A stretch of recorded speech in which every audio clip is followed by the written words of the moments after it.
300, 2007. 300 starts with a voiceover explaining how Spartan boys turn into real Spartan men. When the child is born, he is observed thoroughly by a Spartan baby inspector over a cliff, where hundreds of feet below lay the bones of dead babies who did not make the cut. If there are any signs of weakness, sickness, or problems with the baby, he will be killed. The boys learn how to fight and train at an early age, and when they turn 7, they are separated from their mothers, where they train some more and go through an initiation of rites, like getting whipped without showing emotions and being left out in the snow and cold to fend for themselves before they can return home. Life is moving along in Sparta when a Persian messenger rides through the city and asks to speak to King Leonidas, Gerard Butler. He holds the skulls of other dead leaders in his hand. The messenger and his guards are led to the king, where he explains that he is here on behalf of Xerxes, the Persian god king who has already taken out thousands of cities, including other Greek cities like Athens, and who wants the people of Sparta to bow down to him. When Queen Gorgo, Lenahede, makes a comment, the messenger gets upset and asks how a woman can talk like that among men, and she shoots back that Spartan women are the ones who give birth to real men. The messenger warns King Leonidas to carefully think before he replies to what Xerxes has asked of Sparta, but the king turns on the messenger and points his spear in his face, making the Persian back up to the edge of the black pit that you've seen in the trailer. The messenger is outraged and says you cannot kill a messenger and that this is blasphemy, and Leonidas roars back this is Sparta before he shoves the Persian and his guards into the pit. There is a law among Sparta where, even if the king wants to go to war, he has to consult the oracle and the ephors, who are the priests of the gods and who are more creature than man. The oracle is the most beautiful young girl of Sparta, and her beauty is also her curse, as she is forced to stay up in the mountains with these ugly ephors, most of the time drugged or drunk, to be able to tell these truths or futures. Leonidas climbs the mountains, and after giving the ephors gold and explaining his plan to go north to corner Xerxes' army, he asks what the oracle says. She's the wispy woman in white that looks like she's in water that you see in the trailer. She says that Sparta will fall. The ephors say that he cannot go to war when there is a celebration coming up anyways. The king is upset as he cannot just sit and do nothing. In the next scene, you see one of the councilmen, Theron, Dominic West, paying the ephors with gold from the Persians for telling the king that he cannot go to war. You can already see from earlier scenes that the king and queen do not trust Theron, and rightly so, as he turns out to be a traitor to Sparta. The next morning, Leonidas and his captain, Vincent Regan, are looking through his army of 300. He notices that one of the men is the captain's son, and the king comments that he is too young and has not fully enjoyed the warmth of a woman, but the captain insists that he fight. The son looks proud to be among these awesomely strong-looking warriors. Theron and the other councilmen join the king and ask what he is doing. Theron says that the oracle has spoken and he knows the rules, the law. The king says he's merely out for a stroll and that these 300 men are just his personal bodyguards. Theron sarcastically asks where the king will be walking to, and he replies the north.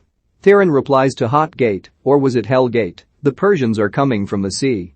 On the beach, there is a narrow opening, the sides surrounded by huge rocks. There is no other way for the enemy to get through except via the narrow opening.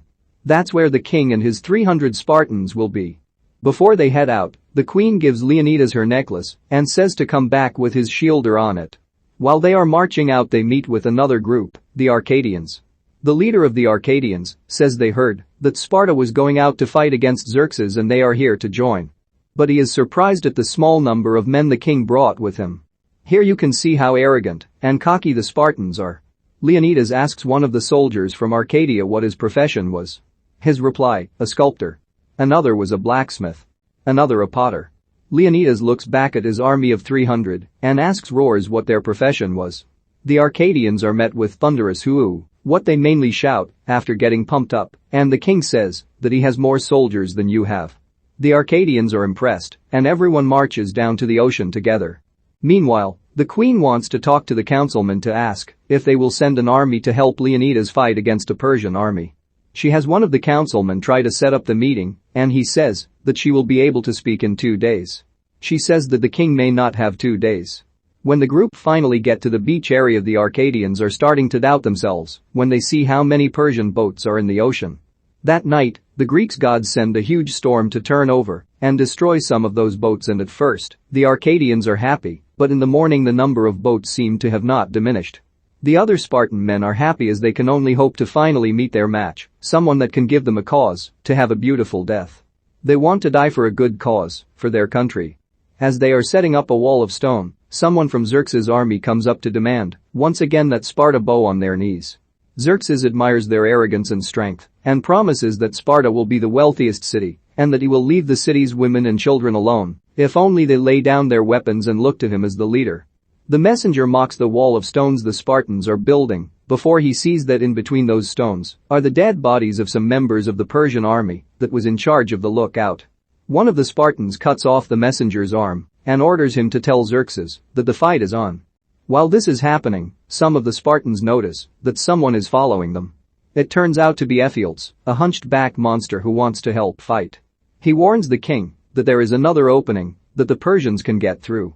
He has a strong thrust with his spear but cannot raise up the heavy shield he carries. The king says he cannot fight with the Spartans because the Spartans use their shields to cover not only themselves but also cover the man to their left, and since Ephialtes cannot raise his shield, he is of no use. Ephialtes gets extremely upset. In the first battle you can see how strong the Spartans are. In the narrow opening they stand and wait while the first group of Persian armies come out to fight. They easily beat that army, killing all and losing no one. While they catch their breath, the rest of the Persian army shoots out so many arrows that they block the sunlight. In unity, the Spartans fend off the arrows with their shields and call them cowards. While both sides take a time out to recoup and clean up the battlefield, Xerxes comes out to meet with Leonidas. Xerxes is a 7-foot bald and pierced god king played by the unrecognizable Rodrigo Santoro. He again offers Leonidas a chance to bow down to him, but the king says that it will not happen as his thighs are sore from killing the first Persian army. Xerxes is pissed off and says that he can wipe out Sparta and no one on earth will ever know about them, will never know who they are. He will cut out the tongues and eyes of people who even mention their name, and soon everyone will forget who King Leonidas is or who the Spartans are. The next battle is against the Immortals. They are soulless monsters who have black eyes and teeth that are filed into fangs. They wear those black and gold masks, and their special weapon is this huge chained-up monster. The Spartans easily defeat these enemies, though they do lose some of their men. As Xerxes watches on, the narrator says that this godlike deity feels a human chill go up his spine. The next fights have the Persians bringing on as much power as they can using rhinos, magic, elephants from halfway around the world, monsters. When Xerxes sees the army losing, he disciplines his generals by chopping off their heads. During one of these battles, the captain's son's head gets chopped off, and he cries out as his heart is broken. It takes 3 men to pull him off his son. While both sides retreat once again, King Leonidas calls out to one of his men, Dilios, who got hurt in one of the fights. He asks how Dilios is, which he replies it's just an eye. The king asks him to return home to tell the tale of Sparta, to tell everyone, all the Greeks, his story and his 300 men. He knows that they are going to die, and though he is sad he will not see his wife, he is happy to be doing what he is doing for Sparta. He gives back the necklace his wife gave him to Dilios to return to her. Meanwhile, the queen is meeting with Theron.